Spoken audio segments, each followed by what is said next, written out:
Bismillahirrahmanirrahim. Assalamualaikum warahmatullahi wabarakatuh. Om Swastiastu, Namo Buddhaya, Shalom, salam sejahtera bagi kita semua dan salam kebajikan. Semoga kita selalu dalam keadaan sehat walafiat dan selalu diberikan kesehatan dan semangat dalam menjalani aktivitas perkuliahan.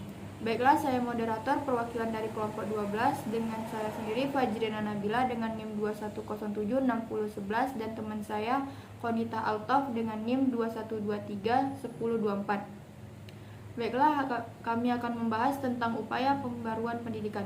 Upaya pembaruan pendidikan adalah usaha mengadakan perubahan dengan tujuan memperoleh hasil lebih baik lagi.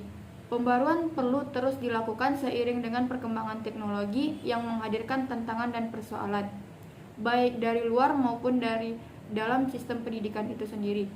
Baiklah, pembahasan pertama akan dibacakan oleh Konita Alto.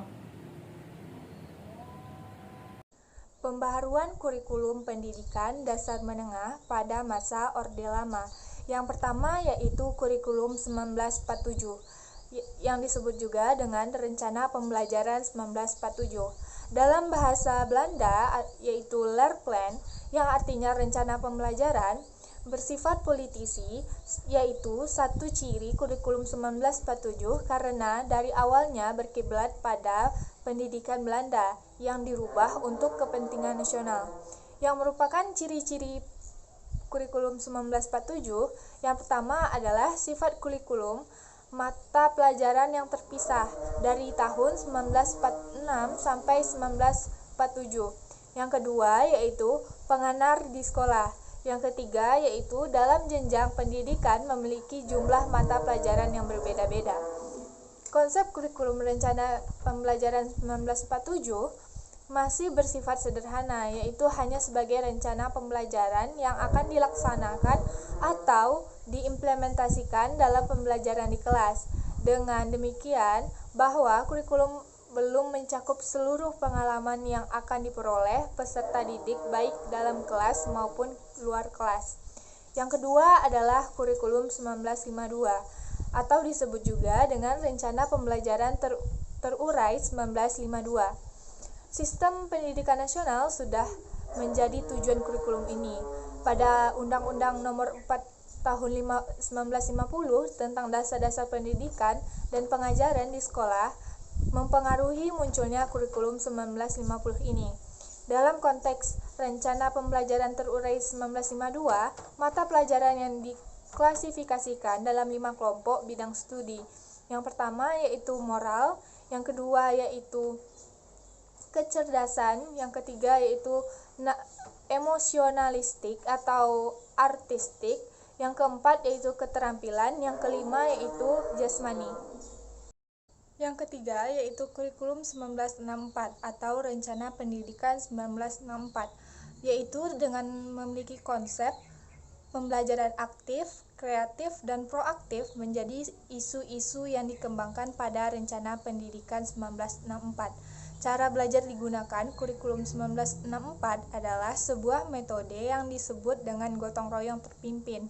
Selain itu, Hari Krida ditetapkan pada hari Sabtu oleh pemerintah. Hari Krida artinya pada hari tersebut peserta diberikan kebebasan untuk berlatih berbagai kegiatan sesuai dengan minat dan bakat masing-masing. Pembaharuan kurikulum pendidikan dasar menengah pada masa Orde Baru atau 1968 sampai dengan 1998. Yang pertama adalah kurikulum 1968.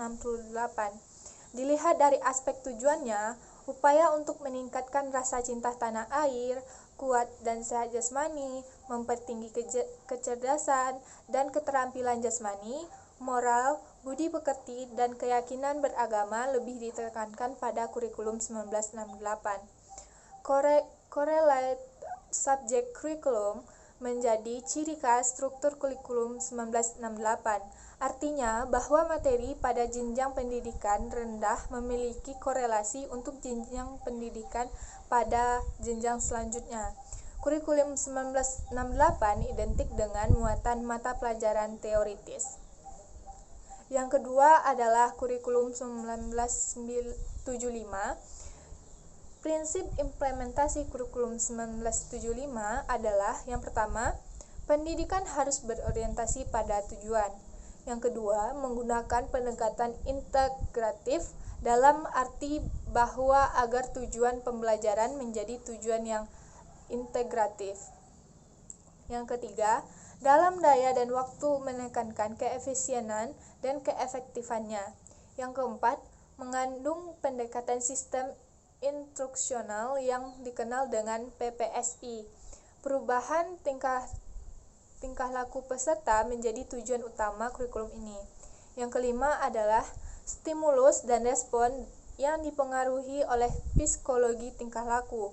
Karena tujuannya adalah perubahan tingkah laku, maka teori pembelajaran yang digunakan adalah teori pembelajaran behavioristik. Pedoman dan ketentuannya yaitu, yang pertama, tujuan instruksional adalah suatu tujuan yang hendak dicapai lembaga dalam melaksanakan program di pendidikan. Tujuan ini berlaku mulai sekolah dasar sederajat sampai dengan sekolah menengah atas sederajat. Yang kedua yaitu desain program kurikulum adalah suatu kerangka umum program pengajaran yang akan diberikan kepada setiap satuan pendidikan. Yang ketiga adalah garis-garis program pengajaran. Yang ketiga yaitu kurikulum 1984 yang disebut juga dengan kurikulum 1975 yang disempurnakan. Subjek belajarnya adalah siswa. Model seperti ini yang dinamakan active learning karena siswa akan selalu aktif dalam pembelajaran. Dari mengamati sesuatu, mengelompokkan, mendiskusikan, hingga melaporkan. Namun banyak sekolah yang menerapkan dengan baik. Alhasil, siswa tidak melaksanakan pembelajaran dengan baik, hanya gaduh di kelas. Yang keempat adalah kurikulum 1994 atau separate subject curriculum. Kurikulum 1975 dan kurikulum 1984 dipadukan menjadi kurikulum 1994. Kurikulum 1994 dilaksanakan sesuai dengan Undang-Undang Nomor 2 Tahun 1989 tentang Sistem Pendidikan Nasional. Tujuan pengajaran kurikulum ini yaitu lebih berorientasi pada materi pembelajaran dan keterampilan menyelesaikan soal dan pemecahan masalah. Tujuan kurikulum ini yaitu lebih berorientasi pada materi pembelajaran dan keterampilan menyelesaikan soal dan pemecahan masalah. Tujuan dan proses kurang berhasil dipadukan. Kurikulum 1994 memiliki prinsip link and match, yaitu prinsip tentang pentingnya keterkaitan pendidikan dengan dunia kerja atau industri. Sekolah harus mampu menyiapkan tenaga kerja yang terampil yang dibutuhkan oleh industri. Sebaliknya, dunia industri juga harus bersinergi dengan lembaga-lembaga pendidikan. Pembaharuan kurikulum pendidikan dasar menengah pada masa reformasi pada tahun 1999 sampai dengan sekarang. Yang pertama adalah kurikulum 2004 atau KBK, yaitu kurikulum berbasis kompetensi. Adalah suatu konsep pendekatan strategi kurikulum yang menekankan pada penguasaan berbagai kompetensi tertentu. Peserta didik tidak hanya menguasai pengetahuan dan pemahaman, tetapi juga keterampilan, sikap, minat, motivasi, dan nilai-nilai agar dapat melakukan sesuatu dengan penuh tanggung jawab. Dasar pemikiran untuk menggunakan konsep kompetensi adalah yang pertama, kompetensi berkenan dalam kemampuan siswa melakukan sesuatu dalam berbagai konteks. Yang kedua, kompetensi menjelaskan pengalaman belajar yang dilakukan siswa untuk menjadi kompeten. Yang ketiga adalah kompetensi merupakan hasil belajar atau learning outcomes yang menjadi hal-hal yang dilakukan siswa setelah melalui proses pembelajaran. Yang keempat adalah kendala yang dirasakan oleh siswa. Guru harusnya selalu memantau dan mengarahkan siswa agar kendala yang dialami bisa teratasi. Depdiknas tahun 2002 menjelaskan ciri-ciri kurikulum berbasis kompetensi, yaitu pertama, adalah memperhatikan apa yang sah diperoleh siswa selama dilaksanakannya KBM. Yang kedua, hasil akhir sebuah pembelajaran adalah nilai anak mempunyai nilai agama dan keterampilan. Yang ketiga adalah metode pembelajarannya bermacam-macam. Yang keempat adalah sumber belajar tidak hanya mengandalkan guru, namun segala sesuatu yang mengandung edukasi.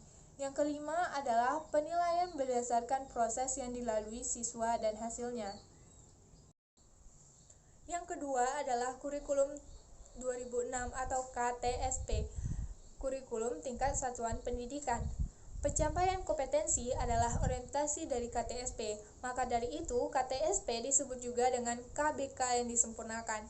Unsur standar kompetensi dan kompetensi dasar yang melekat pada KBK serta adanya prinsip yang sama dalam pengelolaan kurikulum yang ini disebut dengan kurikulum berbasis sekolah atau KBS.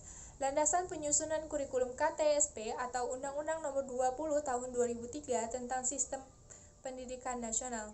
Yang kedua adalah PP Nomor 19 Tahun 2005 tentang Standar Nasional Pendidikan. Yang ketiga adalah Permendikbud Nomor 22 Tahun 2006 tentang Standar Isi. Yang keempat adalah Permendikbud Nomor 23 Tahun 2006 tentang Standar Kompetensi Lulusan. Yang kelima adalah Permendikbud Nomor 24 Tahun 2006 dan Nomor 6 Tahun 2007 tentang pelaksanaan Permendiknas Nomor 22 dan 23 Tahun 2006. Yang keenam adalah Permendiknas Nomor 20 Tahun 2007 tentang Standar Penilaian Pendidikan. Konsep dasar 3 KTSP meliputi 3 aspek yang saling berkaitan, yaitu yang pertama adalah kegiatan pembelajaran, yang kedua adalah penilaian, yang ketiga adalah pengelolaan kurikulum berbasis sekolah. Yang ketiga adalah kurikulum 2013. Kurikulum 2013 lebih menekankan pada pendidikan karakter dengan harapan melahirkan insan yang produktif, kreatif, inovatif, dan berkarakter. Kurikulum 2013 menekankan pengembangan kompetensi pengetahuan, keterampilan, sikap anak didik secara holistik. Kompetensi pengetahuan, keterampilan, dan sikap ditentukan oleh rapor dan merupakan penentuan kenaikan kelas dan kelulusan anak didik. Kurikulum 2013 dirancang dengan karakteristik. Yang pertama, mengembangkan secara seimbang antara kognitif, afektif, dan psikomotor. Yang kedua, yaitu siswa menerapkan apa yang sudah didapat di sekolah dalam kehidupan sehari-hari. Yang ketiga, yaitu mengembangkan afektif, kognitif, dan psikomotorik serta menerapkan dalam berbagai situasi di sekolah dan masyarakat. Yang keempat, memberi kesempatan yang banyak kepada siswa untuk mengembangkan aspek afektif, kognitif, dan psikomotorik. Yang kelima, kompetensi inti dijabarkan menjadi kompetensi dasar. Yang keenam, kompetensi dasar yang diturunkan dari kompetensi inti harus sesuai dan sinkron. Yang ketujuh, kompetensi dasar dikembangkan didasarkan pada prinsip akumulatif, saling memperkuat dan memperkaya antar mata pelajaran dan jenjang pendidikan atau organisasi horizontal dan vertikal. Landasan pengembangan kurikulum 2013 yaitu pertama, landasan filosofis. Yang pertama, berbagai etika dasar dalam membangun pendidikan adalah filosofis Pancasila. Yang kedua adalah filosofis pendidikan berbasis pada nilai-nilai fundamental, nilai akademik, kebutuhan peserta didik dan masyarakat. Yang kedua adalah landasan yuridis. Yang pertama dari RPJMM 2010 sampai 2014, sektor pendidikan tentang perubahan metodologi pembelajaran dan penataan kurikulum. Yang kedua yaitu PP Nomor 19 Tahun 2005 tentang Standar Nasional Pendidikan. Yang ketiga yaitu Impres Nomor 1 Tahun 2010 tentang percepatan pelaksanaan prioritas pembangunan nasional, menyempurnakan kurikulum dengan metode pembelajaran aktif berdasarkan nilai-nilai budaya bangsa untuk membentuk daya saing karakter bangsa. Pembaruan kurikulum pendidikan tinggi atau Merdeka Belajar. Landasan penyusunan kurikulum. Pengembangan kurikulum perguruan tinggi harus berlandasan mulai dari Undang-Undang 1945, UU Nomor 12 Tahun 2012, Standar Nasional Pendidikan Tinggi yang dituangkan dalam Perkemendikbud Nomor 3 Tahun 2020 serta ketentuan lain yang berlaku.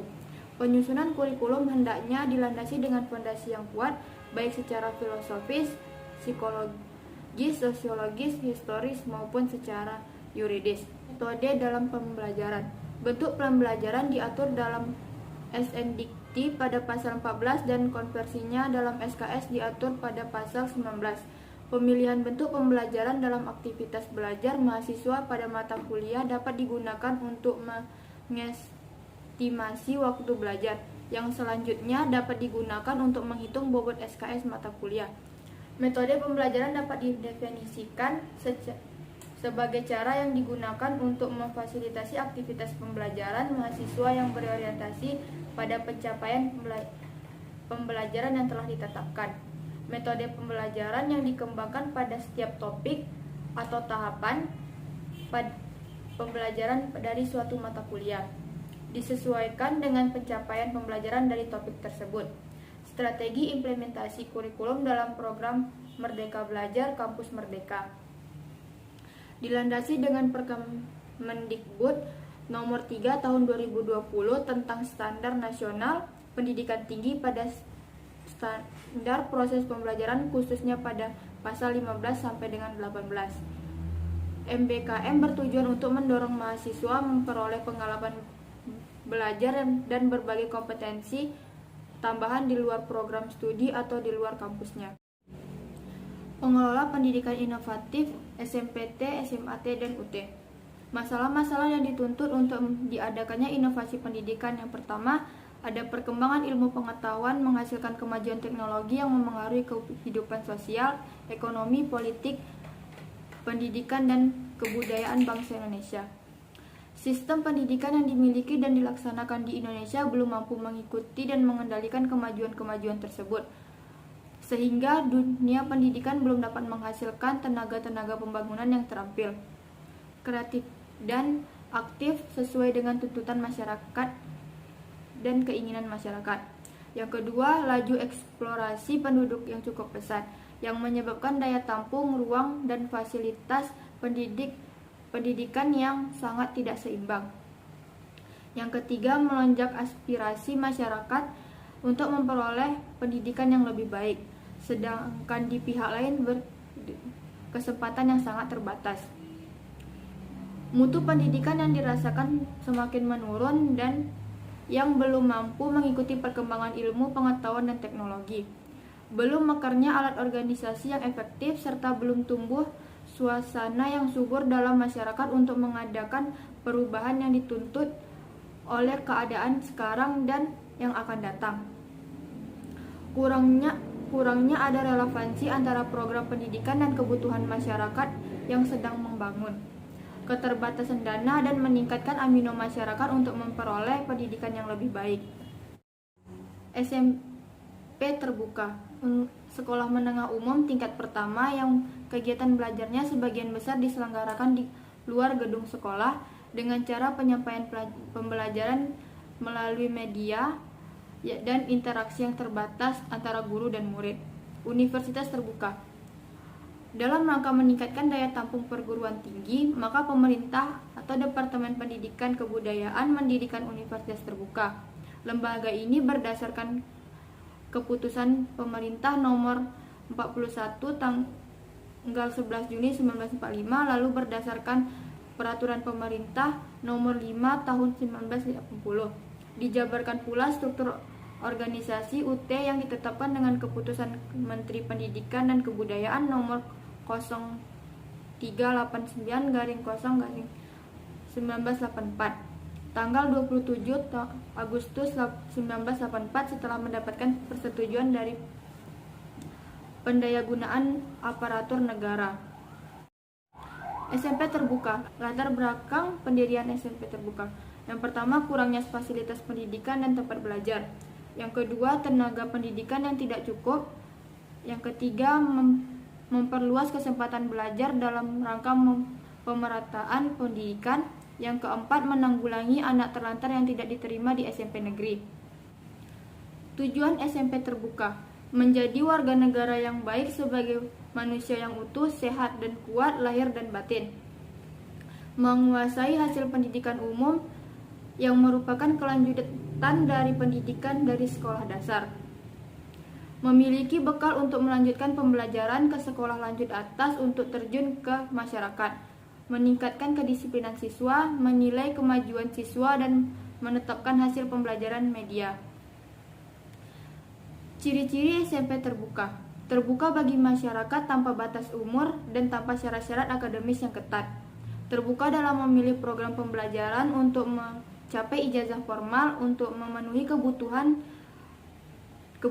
dalam jangka pendek yang bersifat praktis, insidental, dan perorangan. Terbuka dalam proses pembelajaran mengajar, tidak selalu diselenggarakan di ruang kelas secara tatap muka, melainkan juga dapat melalui media seperti radio, media cetak, kaset, slide, dan gambar-gambar. Terbuka dalam keluar masuknya sesuai dengan waktu yang tersedia oleh siswa. Yang terakhir, terbuka dalam pengolahan sekolah. Universitas terbuka. Sistem pembelajaran universitas terbuka ialah mempelajari bahan tertulis atau modul dan bahan tercetak lainnya yang telah diprogram. Interaksi tatap muka dengan tutor baik langsung maupun tidak langsung melalui media komunikasi. Interaksi antara individu dalam kelompok belajar, mendengarkan dan menyaksikan program audiovisual, praktikum dan kerja lapangan, mengerjakan ujian unit, mengerjakan ujian akhir semester, dan susunan organisasi pengolahan. Susunan organisasi universitas terbuka ditetapkan dengan Kepres nomor 41 tahun 1984. Pada dasarnya tidak berbeda dengan susunan organisasi universitas dan institut biasa. Pucuk pimpinan universitas terbuka adalah rektor yang dibantu oleh 3 pembantu rektor atau purek, yaitu Purek 1 bidang pendidikan dan pengajaran, Purek 2 bidang administrasi umum, dan Purek 3 di bidang kemahasiswaan. UPBJJ yang berkedudukan di daerah-daerah terutama bertugas untuk mengelola proses pembelajar mengajar di daerah yang meliputi pengadaan, pengkoordinasian, dan pengembangan tutorial, pelayanan terhadap manusia, penyelenggaraan ujian unit dan ujian akhir semester, membantu kantor pusat universitas terbuka dalam penyelenggaraan administrasi umum. Sekian dari pembahasan yang kami sampaikan. Terima kasih atas perhatiannya. Jika ada kesalahan mohon dimaafkan. Assalamualaikum warahmatullahi wabarakatuh.